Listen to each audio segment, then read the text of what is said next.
What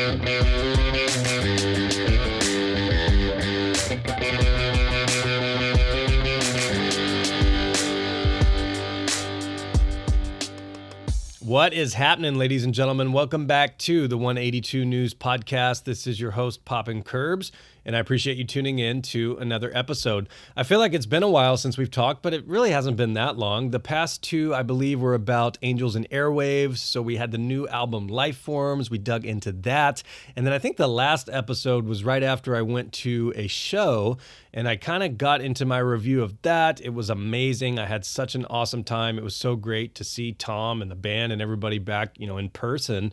And then I also dug into some of the behind the scenes stuff that I had a chance to take part in that was super rad. So hope you enjoyed that. Here we are a couple weeks later, and I wanted to get an episode out before Thanksgiving, before things get super busy. And today, I really want to touch base on where we are right now with everything in Blink and sideband land. So today, we're going to dive into Angels a little bit. I want to talk about Alkaline Trio, and then I want to talk about where we are with Blink and Mark and such. So to get started, let's kind of pick up where we left off with the Angels and Airwaves situation. So I hope everybody got a chance to catch them on tour. For those of you in the States, it was amazing. I mean, it was such an incredible time to see that and hear those songs, especially the new songs. They played quite a few. I hope you all got a chance to do that. Now, the tour winded down, and they closed with a handful of shows in California. So they played one night at Palladium in LA and then back-to-back nights at Soma in San Diego. And I will never forgive myself for not booking a trip to attend those fucking shows. And I don't know why I didn't think about it when I first saw the list of cities and dates they were going to be playing. But as it snuck up on me, I kept looking, to see where they were, see if I had any friends going to any shows nearby. And then those last three shows, I'm looking at them. You had, I want to say it was like a Thursday at Palladium, and then you had a Friday and Saturday at Soma in San Diego. Obviously, Soma, it's a hometown show for Tom. And then the history behind it, the lore behind it, I've never been to Soma, so I don't know why I didn't do that. Honestly, as it got closer, it was sneaking up on me, and I started looking to see if it was possible, and there were two reasons I couldn't do it. One, I waited way too long. And when you're looking up flights and hotel stuff a week before, it's just ridiculously priced. I don't think it was going to happen. Two, I actually booked, this is kind of funny, I actually had booked a concert to see Disturbed. Yeah, that Disturbed, the metal band, the rock band in my hometown. Now, the reason being, I'm in southern Indiana, and there are no good bands that come through here. The only thing that comes through here is country music. And I hate country music. And it's why every time I see on YouTube, I'll have video recommendations where, what if this song was country? And I'm thinking, no, oh my God, no. Why the hell would we want anything turning country? Nothing should be country. Everything should be converting out of country, for Christ's sake. So when a cool band or halfway cool band is in the vicinity, I like to take advantage of it. So I saw Disturbed was going to come here, and I like Disturbed. I listen to a wide range of music. I'm into metal. I'm into death metal. I like rap. I like reggae. I mean, pretty much everything but country. And I booked the gig. I got 2 tickets, and I didn't even know who I was going to go with, but I didn't give a shit because it's 10 minutes from my house, and I wanted to go see something cool in my hometown. Now, as we were getting closer to this, I had a memory. This is kind of funny. One time a couple years ago, I went to my parents' house, and I walk in, and my dad's watching YouTube, which is kind of weird to begin with, and he's just watching Disturbed on YouTube. I'm like, Dad, what are you doing? He's like, have you heard of Disturbed? I'm like, yeah. Well, he was watching this Sounds of Silence, this amazing cover they did. And so my dad's pretty cool, but he's like AC/DC, Led Zeppelin cool. He's definitely not like death metal or anything like that. And my dad liked Disturbed. So I said, you know what? I'm going to invite my dad to this concert. I don't know. I think my dad and I have been to one concert and it was a Pink Floyd cover band called Brit Floyd, who actually kicked ass, and it was an amazing experience. But I don't think we've ever been to a concert, just he and I, and he's musically inclined and obviously knows I am. So I obviously wasn't going to bail on my dad at that point. So that's why I didn't book it. I thought about it up close. I really thought about it. I even texted my Blink friend in real life who I go to all these shows with. It's like, dude, why the fuck aren't we in California? We could have seen, Angels and Airwaves 3 nights in a row, ending in their hometown. I mean, this is crazy. But anyways, I hope everybody got a chance to catch them on tour. It was such a great time. After that, they did end up doing kind of a streamed performance. I didn't get a chance to check that out, but it looked pretty cool from what I saw. So, Lifeforms is out. The tour is over at this point, and so everybody's kind of winding down thinking, all right, what's going to be happening next? Now, on the tour books, they do have some shows in March over in the UK. So for those of you who are across the pond, I'm assuming you probably already have tickets. If not, I would get on that. I don't know how large these venues are, but a lot of the venues over here were pretty small, so you may want to look into getting tickets for that, as soon as you can. So that'll be cool. I'm stoked for everybody over there to get a chance to see Tom and Angels. That'll sneak up quicker than you expect. That kicks off in March. But here we are with 4 months or so between now and then, and I'm kind of curious to see what's going to happen. Now, this whole time, we've heard that Lifeforms may end up being a two-parter in a sense, where the second version of it, which we're being told is perhaps a deluxe edition of some sort, will essentially be the soundtrack to this movie that Tom is directing called Monsters of California. Tom has teased this a couple times. He just posted it the other day, and he said that it was about 60 days from being finished. So keep an eye on this. I know that they've been done shooting this for a while. They shot this during quarantine. This is Tom's directing debut. It's apparently, based on a lot of his upbringing and childhood, and there's a lot of Tom humor in there and punk kids and rolling around Encinitas skateboarding and shit. So I'm definitely interested to see it, and I'm totally going to when it comes out. But I'm really curious to see how Lifeforms plays a part in that. And this is where it's really difficult for me to kind of pair an album with a movie, especially when we don't know too much about it. So I'm assuming this might launch in the spring. I think ideally maybe it would launch right around the time of these March dates to kind of, kick in that Lifeforms mode again. That'd be cool if we got a couple new songs or a deluxe edition around that time. But we'll have to wait and see. So that's something to think about. Other than that, I think the dudes are probably enjoying a little bit of time off. I'm, super thankful that they were able to make it through their tour without any crazy cancellations, any COVID complications, anything like that. So that's kind of what's happening in Angels and Airwaves land. I do want to mention, I don't know if I mentioned it on the last pod or if it was even out yet, but on the Empire Club, which is their fan club that you can sign up for online, they did drop a Kiss and Tell demo, which was dope. And this is something that I'm always pushing and supportive of bands who give you a sneak peek into that creative process. And there's two schools of thoughts. On one side, in a lot of artists' minds, that's unfinished art. And it's just, that's not how it's meant to be heard. And they don't want you to hear that part of it because it changed or they thought it was crappy and obviously not worthy of being released and such.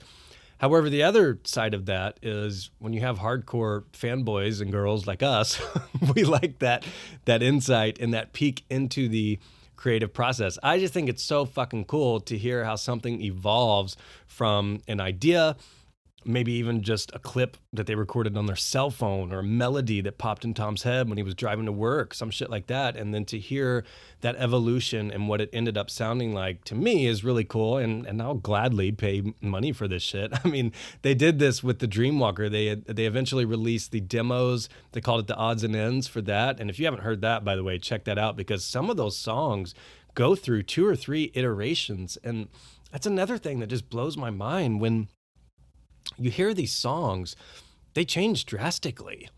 If you go listen to the 3 or 4 versions that are out there of the Wolfpack, I mean, they're different songs. So I talk all the time about how ridiculous it is that these dudes have so many fucking good songs. But when you start throwing in all of the different, melodies that get thrown away and choruses and verses and how they're delivering the lyrics and such, I mean, it's honestly just amazing. So the Kiss and Tell demo was pretty cool to hear. The verses are completely different. Sounded a little bit more raw as far as the instrumentals go, but it wasn't polished or anything like that at that point. So that was a really cool perk of the Empire Club. Okay, next, last week, what is today? I don't even know what today is. Monday. Last Thursday or Wednesday, I saw Alkaline Trio, which was fucking dope. So Skiba's been pretty quiet through all of quarantine, really. We haven't heard too much about him. He doesn't post too much on social media. So it was really cool to see Skiba up close again, doing what he loves. This was in St. Louis, and my Blink friend in real life and we drove there. And this was a super small venue. I had actually seen Angels there in 2019. It's called The Pageant in St. Louis. Super small venue. And what I love about it is the floor is itty bitty. So, I mean, even if you have to go, grab a drink or to the restroom or something, even if you're in the last row of this pit, you have a damn good point of view. So I like those venues. We get there. Now, unfortunately, Bad Religion had to cancel. They had somebody, and I don't know if it's a member or somebody in the crew, tested positive for COVID. And literally the day before we were going, BR had to pull out. And I got the email, I got the call from Ticketmaster. I was bummed about that. I'd never had a chance to see BR, so I was really stoked about that because obviously they've meant so much to the dudes in Blink. And I think I've discussed this before where at the beginning of quarantine, I read their new book that came out and I took a deep dive into their discography. And it's just crazy how many good songs they have. And those dudes are just fucking legends. And I've never had a chance to see them. Obviously, they're getting up there a little bit in age. So I wanted to catch them sooner than later. And I was kind of bummed to see that they had to pull out. Now, on the flip side of that, I was hoping, and I eventually, my dreams were accomplished here. I was hoping Alkaline Trio would do an extended set, and they did, which was dope. So we get there. We didn't get there super early or anything. I mean, we popped in really as the opener band had just started. War on Women, I believe is the name of that band. They were up there ripping. Their lead singer was going crazy. They sounded pretty good. And we timed it perfectly to where when the sets were switching, everybody was leaving to go to the bathroom in between sets, to go to the merch booth, blah, blah, blah. Well, my Blink friend in real life, this isn't our first rodeo. We sneak right into the pit at that time. And I mean, we're standing right in front of where Skiba is about to be. We just casually walked into front row, essentially. So that was fucking sweet. And shout out to the folks in the pit. There was a couple dudes in the pit who recognized me and listened to the pod. And I was so appreciative of them taking the time to say hi. And that just made my night that, somebody had listened to the pod, was right there with me. So that was super cool. So anyways, we're sitting there waiting. And I got a picture and I posted it on my Instagram. I think I posted it on both the pod Instagram and then my personal one. And it's just the microphone and there's smoke and you can see Derek's drums. And then it's just Skiba's amps, his orange amps that he had painted recently with these gnarly skulls. And it just looks so fucking rad. I'm so proud of this picture I posted. I'm like, this is the best fucking picture I think I've ever taken. And it's not super crazy or anything, but I just snapped it with my iPhone. I thought it looked super rad because of really Skiba's art and how it pops. And to me, it's like the calm before the storm. So, a couple minutes later, they come out and we're right in front of Skiba and he is rocking out, having a good old time. I just love seeing him on his home turf with Alkaline Trio. Obviously, super stoked, and it's amazing what he's doing with Blink. And, I'm as happy of a Blink fan as I could ever be.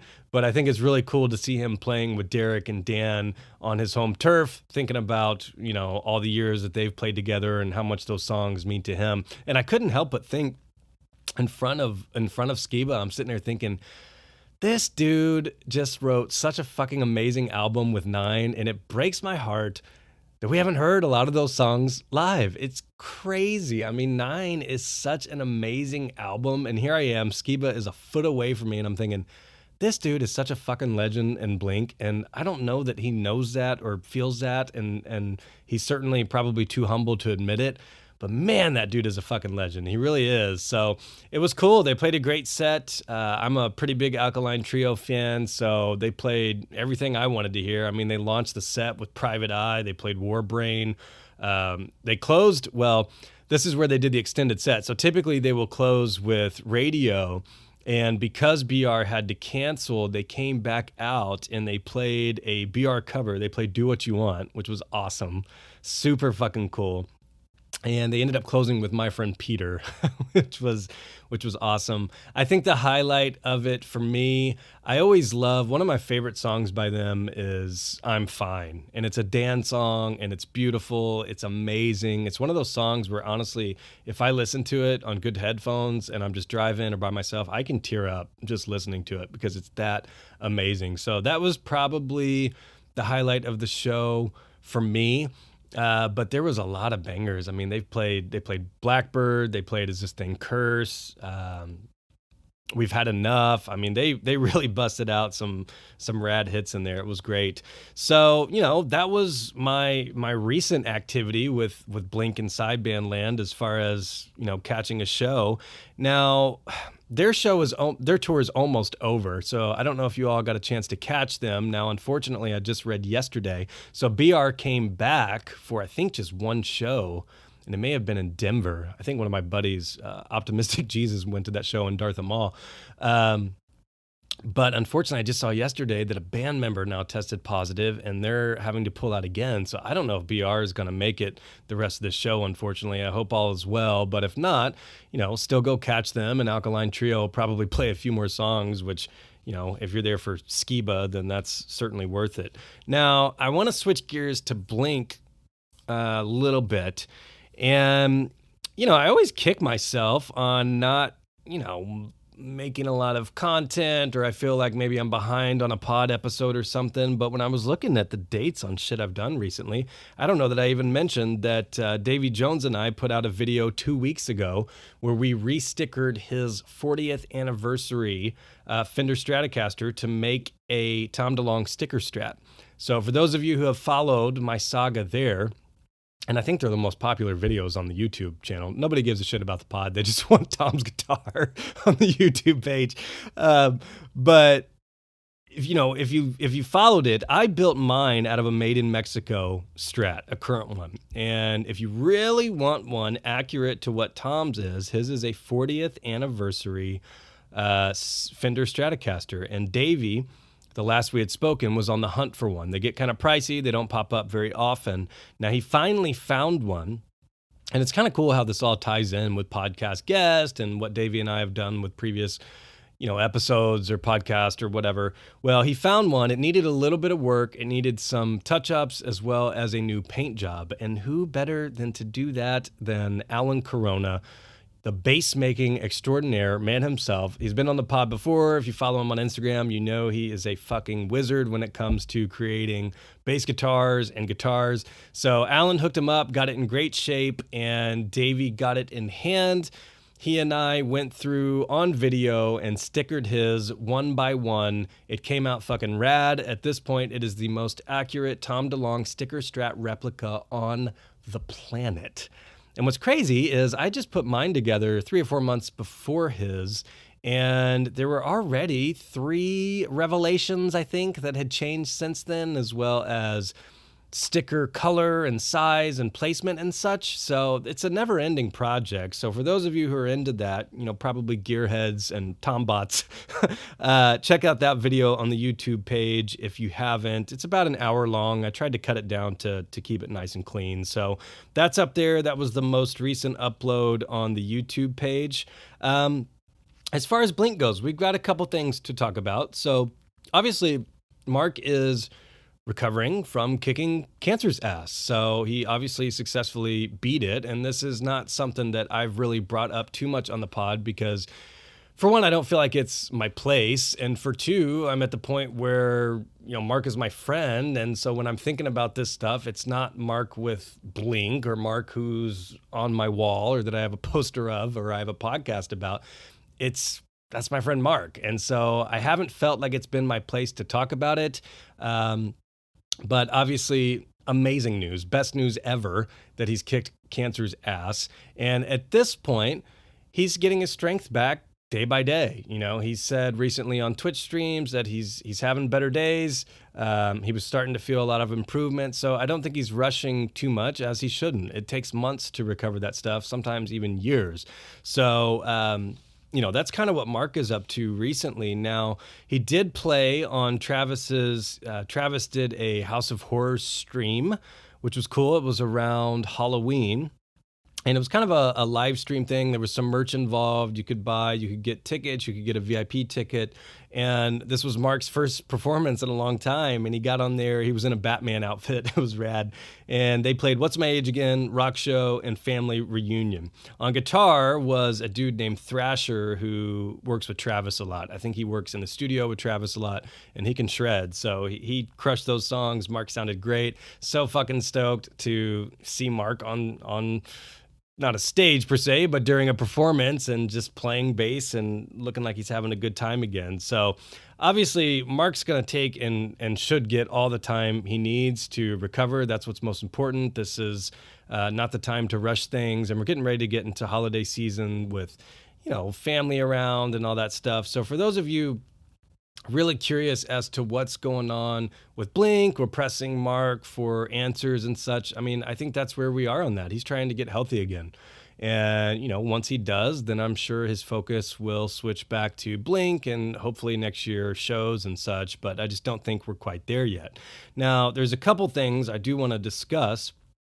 So recently I saw something pop up where Skiba was saying the album is done. Okay. So people ask me about this. I get messages about this. I'm getting tagged and shit with people asking about this. This was based off of an interview, I think, that happened quite a ways back. I mean, a couple months ago. And then I think a new outlet picked it up. And they're essentially saying that, Skiba, they took his quote from it, which he's saying, they worked in separate studios through quarantine. They've worked with John Feldman virtually. It's Blink-182, but it feels like not a departure, but a progression. These songs, I think, are pretty interesting.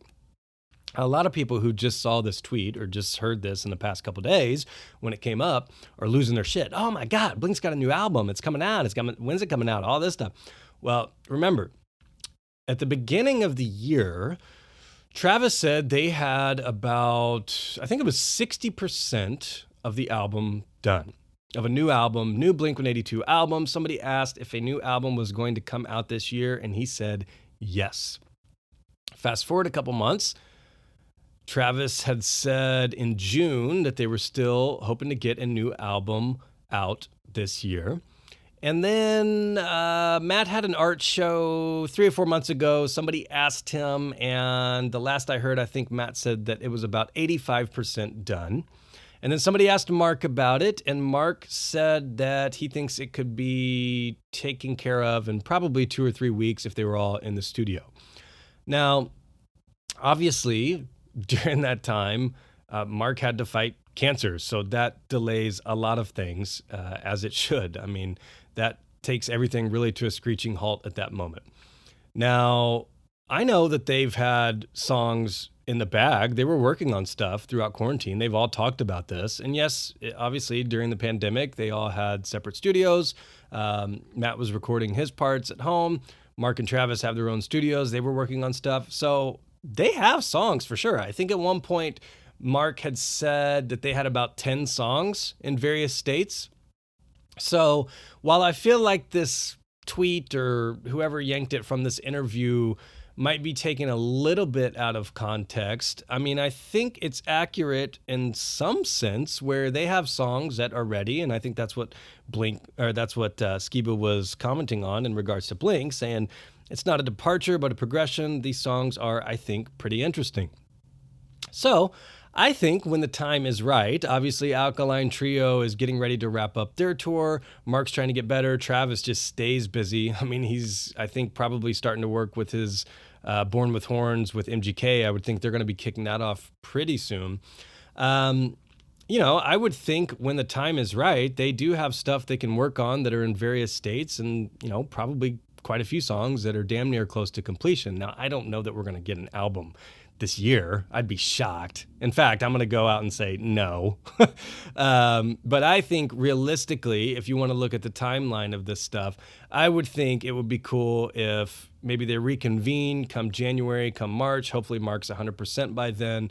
Really narrow down on the songs that they want on the album, finish them up. And then in a perfect world, I think it'd be really fucking rad to get like a March, April release of a new album, and then, God willing, hopefully some shows. So I think that's probably where we are in regards to Blink. I would be absolutely fucking shocked if they just dropped even a song or an EP or anything at this point. I just don't see it happening right now. So I did want to bring that up because I saw a lot of people talking about that. I was getting questions about that. And, the quote is accurate. He did say that. But I think it may be taken a little bit out of context. And I feel like we should slow down just a tad. Now, the other big thing that came out, and this is one that this happens all the time. It happens almost every 4 months, I feel like, and it always gets blown out of proportion. It always gets taken way out of context, and everybody goes crazy, and understandably so, but, this isn't my first rodeo on these. All of a sudden, I'm getting asked the other day. I see it's on Reddit. I see it's on Twitter. So Tom was on the James Corden show, and as all of these interviewers always do, and honestly, it just fucking drives me nuts at this point, and it bums me out that they have to deal with these fucking questions every time they get interviewed. Both Tom and Mark, Matt, and Travis. Every fucking time they do an interview, inevitably, the interviewer is going to ask about Tom's return to Blink. Reason being, well, yeah, it means a lot to a lot of people, but it's also going to be a big news story. It's going to get clicks. It's going to be talked about extensively. And it just fucking pisses me off, to be honest, that has to get asked. And I just think, especially on the flip side, especially when it's Mark and Matt, and this goes back to even the launch of California, when I would see them do press, and you have these random interviewers, and, a lot of them probably aren't Blink fans or know too much about the situation or the history or whatever. But to me, it's just such a bummer if Skiba's sitting right there and they're like, hey, when's Tom coming back?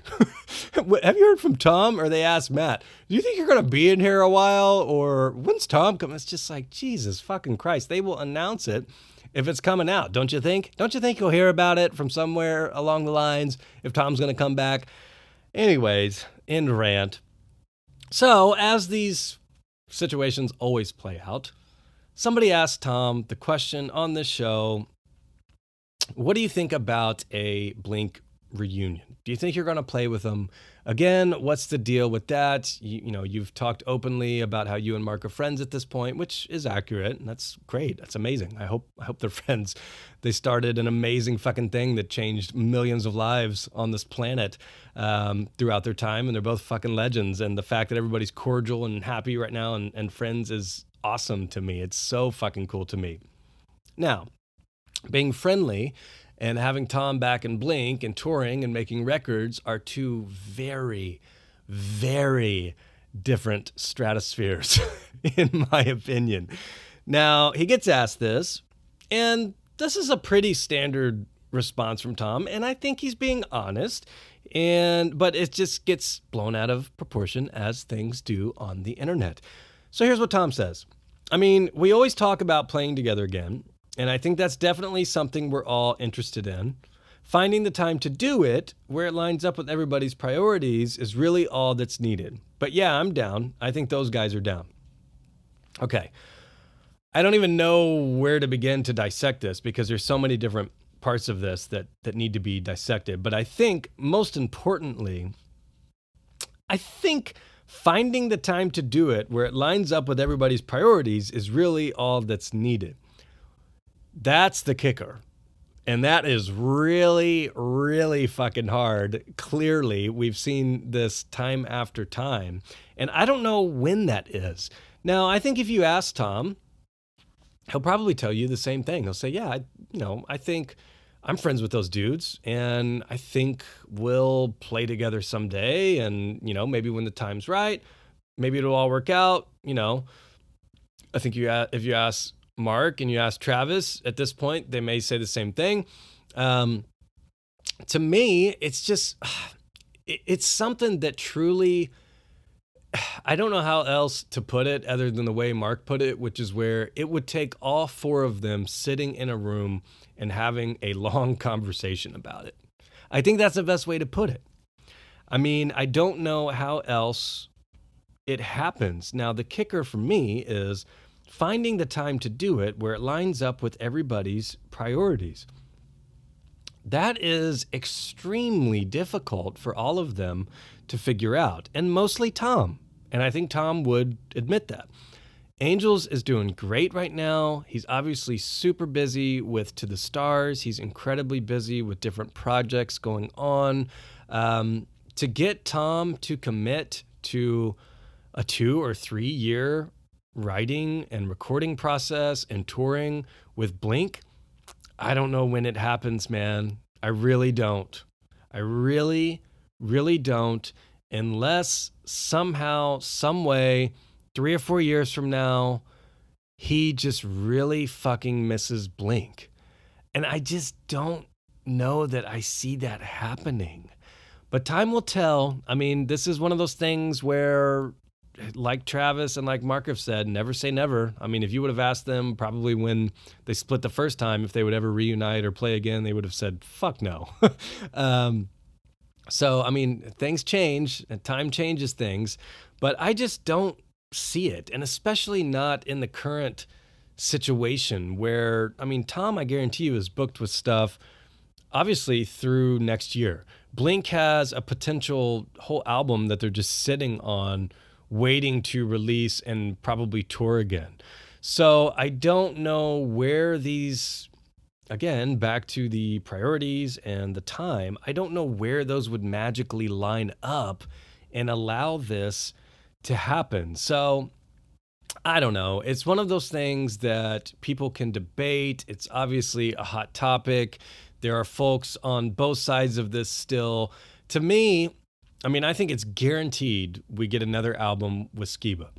And I'll say it right now, I am happy with Skiba forever, if that's what it is. And if Tom wants to come back and is truly committed to Blink and he's all about it, I'm okay with that too. Pending on, I don't know what would end up happening with Skiba in that situation. I don't know if he would just gracefully bow out. Would they talk about doing a 4-piece? I don't know. And they don't know. Because right now, it's not possible. I had to bring it up because it's a big thing. I've seen it all over. Anytime this happens, it ends up being a big deal. Now, the other part that got brought up recently that I was actually kind of surprised with is we've heard Tom talk about this unreleased Boxcar song. And, myself included, I was thinking this had to be an old leftover song. Maybe they've touched up on it a little bit. This had to be an old one. There's no way Tom and Travis have been in a studio working together recently. One of them would have posted a picture. One of them would have posted a picture in the studio. It would have broken the internet. We would have heard about this. Well, and I can't remember if this was on one of his live streams on the Empire Club or if it was during this interview, but Tom did confirm that it is a newer song. Now, I don't know that they ever met in person or if they sent files back and forth, but Tom did say there is a new Boxcar Racer song, and I still don't know when they're going to drop that. People ask him that all the time. Now, we've passed the anniversary of the Boxcar Racer album. And coming up, in 2002, it's going to be the 20th anniversary of that album. So maybe they save it for that at this point. That might be the way to go about it. So, that'll be something to look forward to. But at this point in time, I think realistically, we're looking at a deluxe album with the launch of this Monsters of California from Angels and Airwaves. And if I had to guess and hope, I would hope that that's going to come out in spring. They had at least 2 songs left over from Life Forms. We know that, 2 to 3. So if they can get a couple more songs in between now and then, they can release, a double LP or an extended release, a deluxe edition of Lifeforms, launch that with the movie, launch the European tour. That'll be great. I think realistically from Blink, I hope they take the time they need. Skiba will be coming off of tour. Mark's getting better. Travis is always busy, but he's always down to do Blink, and nobody cares. Go harder. He's a machine. So he'll drop everything to do Blink. And I'm thinking realistically, maybe we get something from them in the spring. That'd be rad. I think if you look at the timeline, look where we are already, that ideally would be where that lines up. Maybe we'll get this Boxcar Racer song next year. That would be a bit of a treat. And then I think that's kind of where we're going to be. I don't know really where Simple Creatures is at this point. Alex has been on tour with All Time Low. He's been super busy there. I think they probably had some ideas in the works at one point, or maybe a couple tracks laying around. But I haven't heard too much on their side of things, to be honest. Alkaline Trio, I was hoping that maybe they would sneak off and have a new album come out.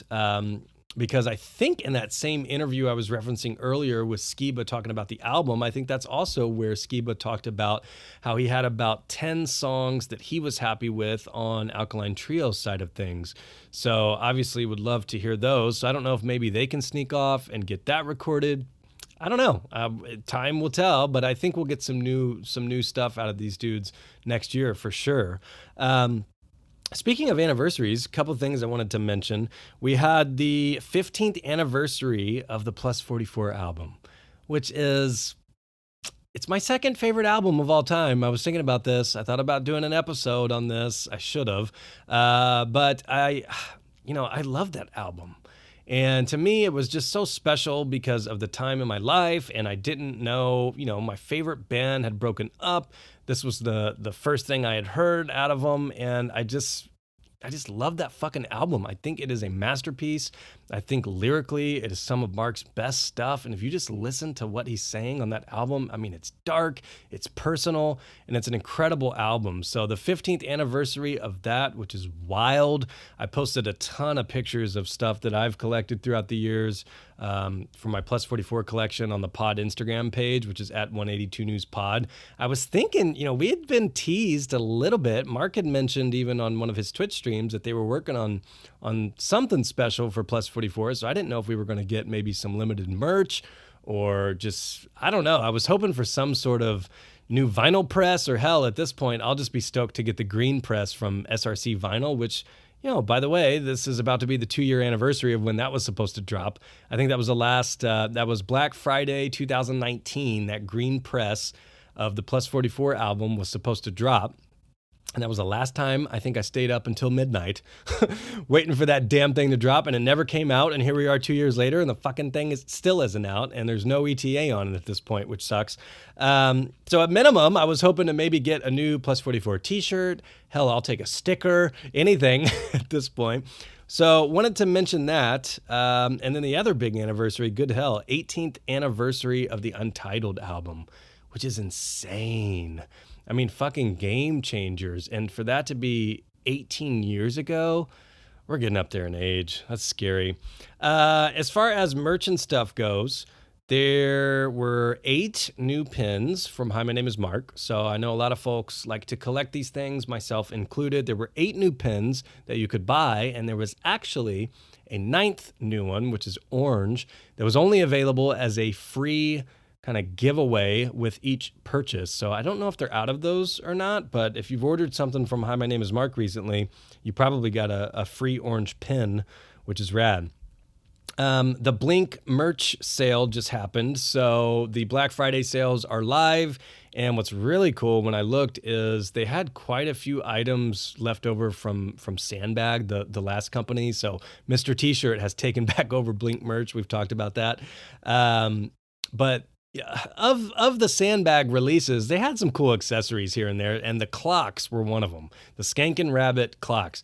Well, when they just launched this sale 2 or 3 days ago, they had the clocks on sale for $13, which is insane.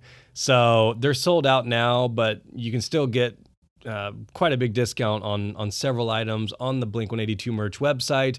Black Friday sales this whole week, essentially. So I'm stoked for that. Stoked to see if To the Stars launches anything on Black Friday. I know they've got some new Love material out. We just had an anniversary on Love. And they also had some guitar ornaments that I thought were pretty rad for your Christmas tree. It's that time of year, which is wild. Okay, I think that's it for today. The things coming up next for me, I launched today, actually. I put out a graphic on the podcast social media pages, and I'm going to do an episode about this. This will probably be the next episode.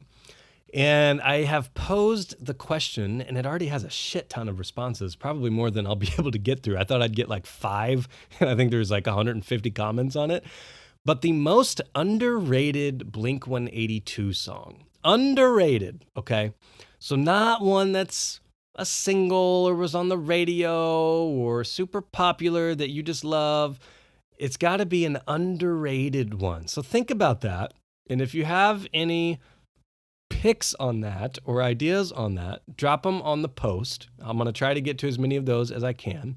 And on the next episode, I think I'm going to do a top 10 on that. I will count down my top 10 most underrated Blink-182 songs. And I don't think I have a rough idea in my head of what they are. I don't think I've seen some of them in the comments that I've been looking at. I bet I have some that will surprise you all. I bet I do. And I'm going to be fair about it, and I'm going to cross multiple albums. These aren't just going to be, recency bias or anything like that. I'm going most underrated songs in my opinion. So drop that on the podcast page, and I appreciate all the follows and engagement on those. On Twitter, it is at 182news. On Instagram, it is at 182newspod. Check that out for, fun stuff like that, as well as I try to post rad shit from my collection. And when I go to these shows and such, like there's some rad trio pictures and stuff like that from last week that are still up. So definitely follow that if you don't already. Let's see, what is today? Today's Monday. At the end of the week, I'm going to see Neck Deep. So that's my last concert of the year. Going to see Neck Deep. I'm fucking stoked. In fact, I've been listening to them a ton, and they kick ass. I got introduced to them, I think it was primarily on the Enema Tour. So for those of you who saw the Enema of the State 20th anniversary tour 2 years ago, Neck Deep opened for them. And I had known about them. I knew the song December with Mark. I had heard, I think, In Bloom, but I hadn't really done a deep dive into them. And actually, since then, the past couple weeks, I listened to all their discography. I've ordered a bunch of their stuff on vinyl because I love their music so much at this point. I've dug into their history. They kind of have a wild history with multiple guitarists, a couple different bass players. So I'm fucking stoked to get out and support these dudes. If they're in a town near you, I've seen nothing but rad photos and positive comments about the shows. I mean, these dudes to me, Blink are their heroes, and they just get out and love playing some fucking straight up pop punk, and these dudes just rip. So I might talk about that a tad on the next pod, and I'll probably take some pictures of that at the show.